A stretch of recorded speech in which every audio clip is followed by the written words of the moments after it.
Tollund Man died 2,400 years ago, and when scientists finally reached into his intestines, they pulled out his breakfast. Porridge, barley, flax, and a little fish, still identifiable down to the seed, undigested, and still waiting inside him. That's not the only one. Bogs don't just preserve skin and hair, they preserve stomachs. Which means every one of these people carry their final hours into the ground with them, and we can read every bite. 7 bog bodies, 7 last meals. And the deeper you go, the less last meal starts looking like dinner, and the more it starts looking like evidence. Starting with the one everyone photographs. Found in 1950 in Denmark, a rope still around his neck, his face so relaxed he looks like he's napping. For decades, all anyone knew about his last meal was porridge.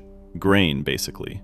Case closed. Then in 2021, a team went back in with tools the 1950 researchers never had: protein analysis, pollen mapping, and steroid markers, and re-ran his gut contents from scratch. The porridge wasn't just grain. It was barley, flax, and pale persicaria, a weed, ground together and cooked in a clay pot 12 to 24 hours before he died. Persicaria is threshing waste, the stuff you're supposed to sift out and throw away. It was in there on purpose. And they found something else: protein traces from intestinal parasite eggs. This man had worms. So the most famous bog body in the world, the one who looks like he's sleeping, spent his last days sick, eating waste products someone chose to leave in his food. That's not a snapshot of peace. That's a snapshot of exactly how ordinary and exactly how rough Iron Age life actually was. Right next to Tollund Man's bog, 200 feet away, is where they found someone whose meal tells an even stranger story. Huldremose Woman came out of a Danish peat bog in 1879, wearing more clothing than almost any other bog find on record: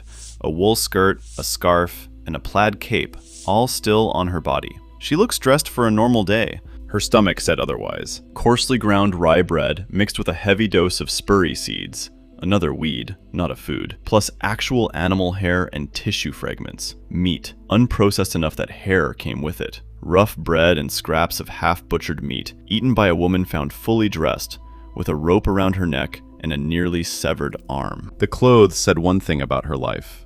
The stomach said another. Bog bodies don't agree with each other, even when they're the same body. Not every last meal in this list stayed simple. One man's stomach told archaeologists he'd been eating like royalty, right up until the night he wasn't. Old Croghan Man, pulled from an Irish bog in 2003, stood roughly 6'6", enormous for the Iron Age, with manicured nails that told researchers he'd never done a day of manual labor. Everything about him screamed high status, maybe even royalty. Isotope analysis of his bones confirmed it: a meat-rich diet for at least 4 months before he died. Someone was feeding this man well. But his actual last meal, the one sitting in his stomach when he died, was wheat and buttermilk, plain, a commoner's meal, served to a man who'd been eating like a king for months. Some archaeologists think old Croghan Man wasn't just high status. He may have been a sacred king, killed in a ritual tied to a failed harvest or bad weather his people blamed him for. If that's true, that last meal wasn't an accident. It was a downgrade,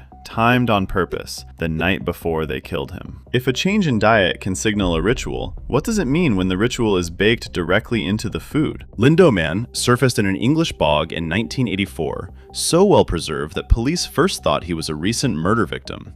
His stomach held about 20 grams of food, barely more than a snack, mostly a scorched, unleavened griddle cake cooked over an open fire. Mixed into that cake?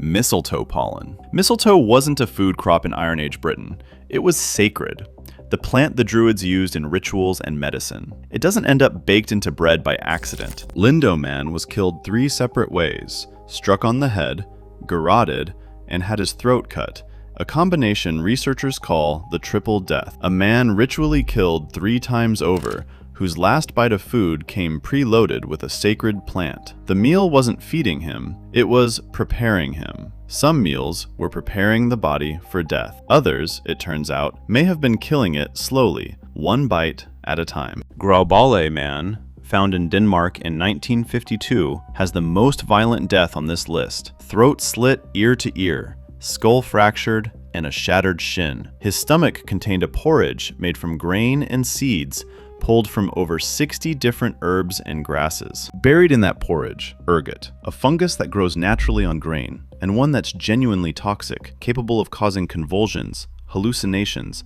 and a burning sensation in the hands and feet if you eat enough of it. Researchers now think Grauballe Man may have been sick, possibly from the ergot itself, in the hours before someone finished the job with a blade. That means his last meal wasn't just a meal, it might have been the first stage of his death, a body already failing before the knife ever touched him. Every bog body on this list came from the Iron Age. Every one except the next. Luttra Woman was found in a Swedish bog in 1943, and radiocarbon dating placed her around 3900 BC, nearly 2,000 years before any of the others. She's the oldest known Neolithic person ever found in western Sweden. Her stomach held one thing: raspberry seeds, in enough quantity that researchers nicknamed her Hallonflickan, Raspberry Girl, on the spot. The seeds alone pinned down her season of death to summer. Her legs were found bound in a squatting position, her body face down in shallow water. Isotope readings from her teeth show she wasn't even local.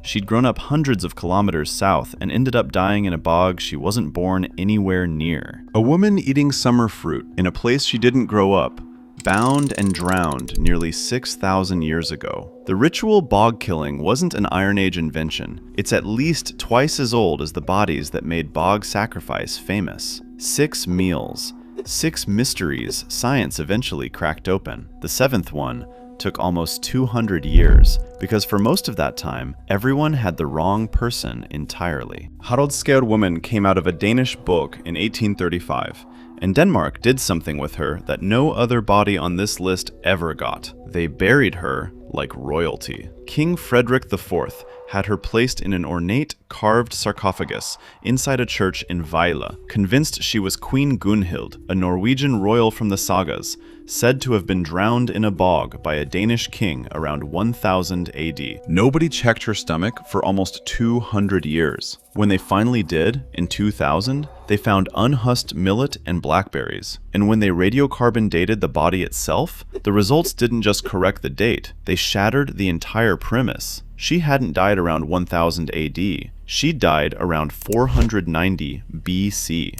1500 years before the queen she was buried as. She still lies in that royal sarcophagus in Vejle today, in the exact ornate coffin built for a Viking queen who never went anywhere near her. Denmark spent 2 centuries mourning the wrong woman in the right coffin, and the thing that finally proved it wasn't a crown or a genealogy chart, it was a handful of half-digested berries. 7 meals, 7 bogs, 5,000 years apart at the extremes, and every single one still had something to say once someone finally looked close enough. Haraldskær Woman sat in that church for 2 centuries as the wrong person, and it took a stomach, not a historian, to correct the record. Which raises the obvious question: how many more bog bodies are sitting in museum basements right now, filed under the wrong name, waiting on someone to finally check what's still inside them?